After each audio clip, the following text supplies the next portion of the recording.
কি কারণে মারছো? হ্যাঁ হ্যাঁ মারে দিলে নিজের? হ্যাँ के मार्छ?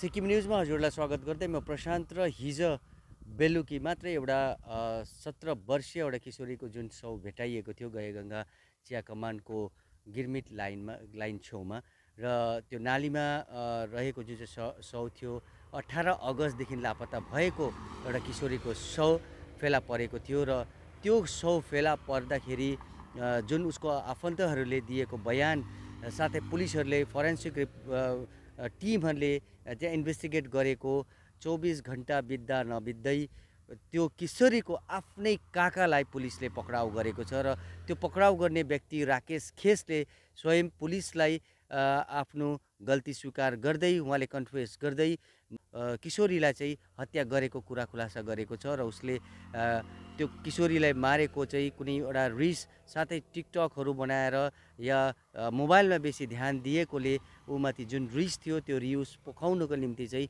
त्यो जुन लापत्ता भएकै दिन उसलाई लगेर चाहिँ नालीमा घाँटी निचोरेर मारेको, त्यसपछि ठुल्ठुलो बोल्डरले उसलाई थिचेर त्यो ठाउँमा राखेको पुलिसलाई स्वीकारेको छ र अहिले हालै राकेशलाई पुलिसले पक्राउ गरिसकेको छ र पुलिसले यो विषय लिएर अन्य कुनै व्यक्तिहरू यसमा सामेल छ या छैन या राकेशले कुनै दुष्कर्म गरेको छ कि छैन भन्ने पनि फोरेन्सिक टिम साथै मेडिकल एक्सपर्ट्सहरूले दिएको रिपोर्ट पर्खिरहेको समय छ र हामी हजुरलाई त्यो जुन पक्राउ गरेको व्यक्ति साथै यस विषय लिएर दार्जिलिङ एसपीले के भन्छ त्यो पनि सुनाउँछ। हेर्दै गर्नुहोला सिक्किम न्युज। আমাদের এখানে কালকে একটা ডেড বডি একটা আন্ডার এজ গার্ল আছেন, ওনার পাওয়া গিয়েছিল টি গার্ডেন খাল মধ্যে।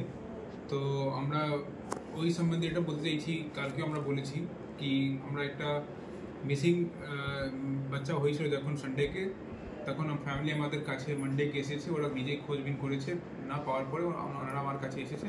আমরা ইমিডিয়েটলি যে আইন আছে 137/2 BNS মধ্যে, ওর মধ্যে একটা কেস রেজিস্টার করেছিলাম আমরা।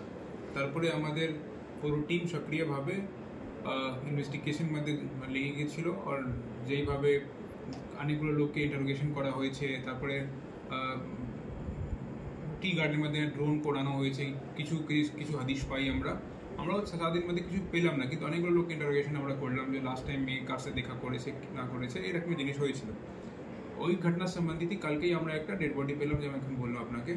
তো ওটা করার পরে আমরা ইমিডিয়েটলি ওখানে একটা রিজনাল ফরেন্সিক সায়েন্স ল্যাবরেটরি আছে যে জলপাইগুড়ি, ওখান থেকে ডেপুটি এসে উনি পিও ভিজিট করেছেন, কিছু স্যাম্পল কালেক্ট করেছেন।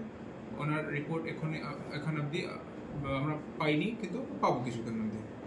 আমরা এই তদন্ত করতে করতে কিছু ইনভেস্টিগেশনের মধ্যে কিছু সন্দেহ পেলাম কিছু লোকের উপরে, তাদেরকে আমরা কালকেই রাত্রির মধ্যেই আমরা ইন্টারোগেশন করলাম। ইন্টারোগেশন করার পরে আমরা পাচ্ছি কি যে একটা লোক আছে রাকেশ খেস নাম আছে, উনি রিলেটিভ আছেন যে ভিজি আছেন ওনার, উনি এই আমাদের সামনে বি কনফেস বি করেছেন যে উনি মার্ডার করেছেন, কোনো কারণবশ মার্ডার করেছেন, সেটা তদন্তের ব্যাপার আছে, সেটা আর ক্লিয়ার হয়ে আমরা জানাতে পারবো আপনাকে।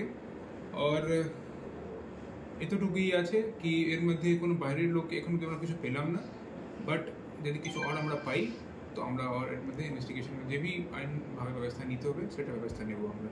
স্যার কবে মারা গিয়েছিলেন তাহলে মেয়েটি? আমরা যে খবর পেয়েছি যে ইনভেস্টিগেশন মধ্যে এখন অবধি কি যেই দিন থেকে মিসিং হয়েছে সেই দিনের রাত্রিকেই মেরেছে, তারপরে ওখানে ফেলে দিয়েছে ওই যেখানে আমরা জায়গা থেকে বডি রিকভার করলাম। স্যার দুজনের মধ্যে কি রিলেশন ছিল? চাচা আছে, কাকু হয়, কাকু। তো কেন মারলো স্যার, কারণটা কিছু প্রাথমিকভাবে? এক্স্যাক্টলি কারণ বলতে পারছে না, রাগ আছে কিছু, এরকম কিছু বলছে, বাট ক্লিয়ারলি বলছে না কি আছে না আছে, বাট রাগ এরকম লাগছে। স্যার একাই মেরেছে না অন্য কোনো সাথী রয়েছে?